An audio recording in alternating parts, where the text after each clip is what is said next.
بسم اللہ الرحمن الرحیم نحمدہ ونصلی ونسلم علی رسولہ الکریم وعلی آلہ وصحبہ وازواجہ واہل بیتہ اجمعین اللہم صلی علی محمد کما هو آلہ ومستحقہ عدد کل حرف کتب ویکتب الی ابد العابدین ودہر الداہرین یا رب العالمین یا ارحم الراحمین اما بعد درود شریف پڑھ لیجیے۔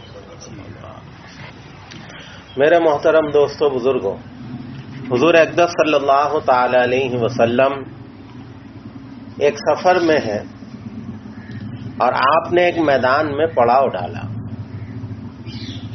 اور اس میدان میں پڑاؤ ڈالا، آپ نے دیکھا کہ کوئی اجنبی مسافر وہاں سے گزر رہا ہے، تو آپ نے اس کو دین کی دعوت دی، اپنا تعارف کرایا کہ اے مسافر، جب تو جا رہا ہے اپنی منزل پر تو کوئی اچھی اور بھلی بات لے کے جا اپنے ساتھ۔ اس نے کہا جی آپ کون ہیں؟ آپ نے بتایا بھائی میں اللہ کا آخری رسول ہوں اور دین اسلام مجھ پر مکمل ہو گیا۔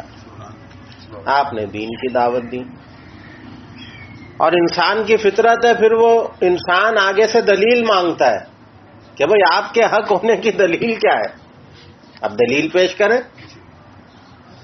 آقا نے اس سے ہی پوچھ لیا تو کیا چاہتا ہے یہ بتا، تو کیا چاہتا ہے یہ بتا۔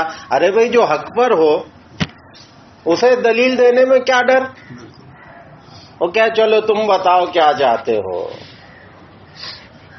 تو اس نے دیکھا دور ایک درخت تھا، کہنے لگا ایسا کریں اگر آپ سچے نبی ہیں تو سامنے جو درخت ہے اس کے 2 ٹکڑے کریں، اور پہلے آدھا ٹکڑا آئے درخت کا وہ آ کر آپ کی رسالت کی گواہی دے، پھر دوسرا ٹکڑا آئے، پھر وہ دونوں ٹکڑے ایک ایک کر کے واپس جائیں اور اپنی جگہ پہ جڑ جائیں۔ اب بتائیے، اب دیکھیں یہ کوئی جو اللہ کے پیغمبر ہوتے ہیں وہ کوئی یہ کام دکھانے تھوڑی آتے ہیں، ان کا مقصد تو دین پھیلانا ہوتا ہے، لیکن کبھی کبھی اپنی بات کو ثابت کرنے کے لیے انہیں معجزات بھی دکھانا پڑے۔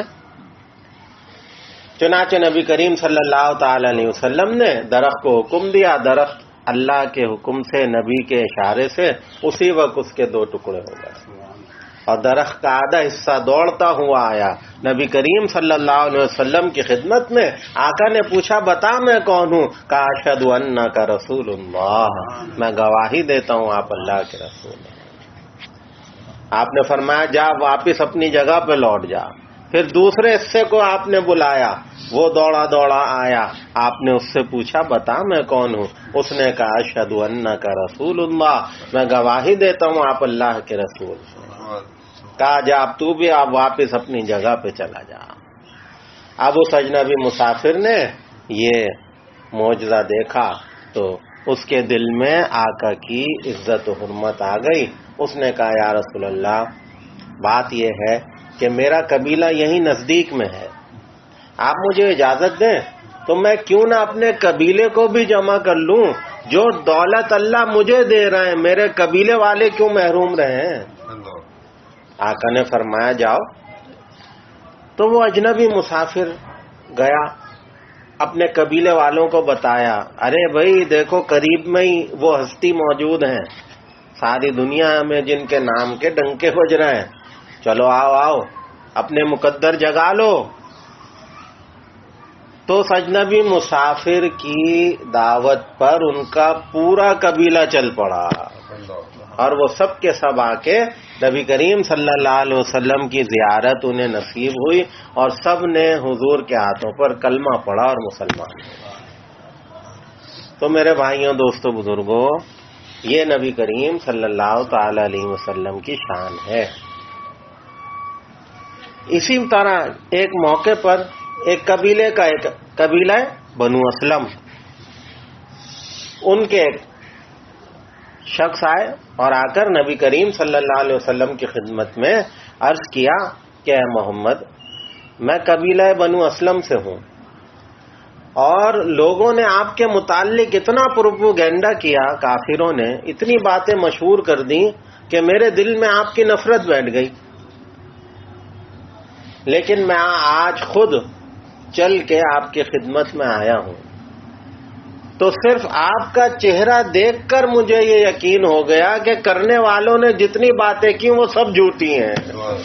یہ چہرہ کسی جھوٹے مکار کا ہو ہی نہیں سکتا، یہ چہرہ تو کسی سچے کا ہوگا. آقا نے فرمایا پھر کلمہ پڑھ لے، دیر کس بات کی ہے. کلمہ پڑھا، مسلمان ہو گئے. آقا نے فرمایا اچھا بھائی کیا حالات ہیں، گزر اوقات کیسے ہوتی ہے، کاروبار ہے، تجارت ہے، ملازمت ہے، کچھ اپنے حال احوال بھی بتاؤ. یا رسول اللہ میں تو فقیر آدمی ہوں، قبیلہ بنو اسلم میں جتنے گھرانے ہیں میں سب سے غریب ہوں. آقا نے صحابہ سے فرمایا دیکھو یہ 9 مسلم ہیں، ابھی ابھی مسلمان ہوئے ہیں، ان کا اکرام کرو. حضرت عبد الرحمن ابن عوف کھڑے ہوئے، یا رسول اللہ میری طرف سے ان کے لیے ایک قیمتی نسل کی اونٹنی میری طرف سے اسی وقت لا کے پیش کر دی. حضرت علی کھڑے ہوئے، یا رسول اللہ آپ تو جانتے ہیں میں بھی مسکین ہی ہوں، لیکن اس وقت دینے کے لیے میرے پاس میرے امامے کے سوا کچھ نہیں ہے، لہذا میں اپنا امامہ ان کو پیش کرتا ہوں. مقدر جاگے نہیں جاگے، علی نے اپنا امامہ پیش کر دیا. تو بھائی دینے کے انداز نرالے ہیں.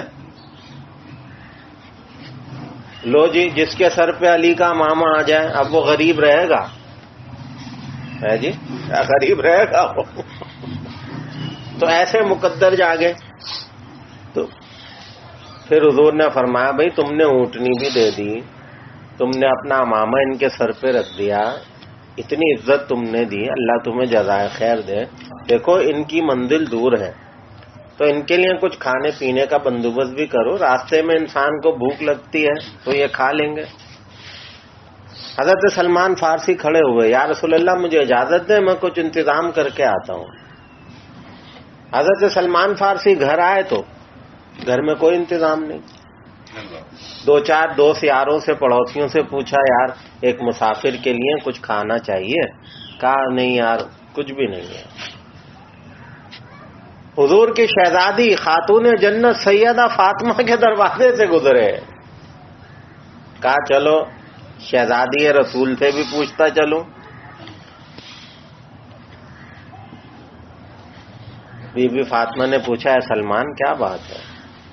کہنے لگے اے شہزادی رسول ایک مسافر ہے، اس کے لیے کچھ کھانے کی، روٹی کی، اناج کی ضرورت ہے، اللہ کے نبی کا حکم ہے اسے دینا ہے. کہنے لگی ہیں سلمان میرے تو اپنے بچوں کے لیے 2 دن سے کچھ نہیں ہے کھانے کو، لیکن یہ ہے کہ چونکہ بات یہ ہے کہ ہم آل رسول ہیں اور کوئی ہمارے در سے خالی لوٹ جائے تو یہ ہمارے گھرانے کے لیے دھبا ہے. اسی وقت سیدہ نے اپنی چادر پیش کر دی، یہ لے جاؤ، سامنے یہودی جو ہے بنیا اس کو دے دو، اس سے جو اور اناج لے آؤ، میں روٹی بھی بنا دوں گی، کھانا بھی بنا دوں گی، پھر اس مسافر کو دے دینا. حضرت سلمان فارسی رضی اللہ تعالیٰ عنہ وہ چادر لے کر اس یہودی کے پاس پہنچے، کہا بھئی یہ چادر لے لو اور بدلے میں کچھ اناج اور راشن کا سامان دے دو. کہنے لگا سلمان کس کی چادر ہے؟ تو ڈرتے ڈرتے بتا دیا پیغمبر خدا کی شہزادی کی ہے. ارے بھائی انہیں کیا ضرورت پڑ گئی، اپنی چادر اب گروی رکھ رہی ہیں، انہیں کیا ضرورت پڑ گئی؟ تو انہوں نے بتا دیا ایک مسافر ہے بیچارہ مستحق، اس کی روٹی کا انتظام کرنا ہے. تو یہودی بڑا حیران ہوا، کہنے لگا ہے سلمان تجھے ایک بات بتاؤں، ہماری توریت میں یہ بات لکھی ہے کہ کوئی گھرانہ ایسا بھی ہوگا جو خود بھوکا ہوگا لیکن دوسروں کو کھلائے گا، یہ وہی گھرانہ ہے.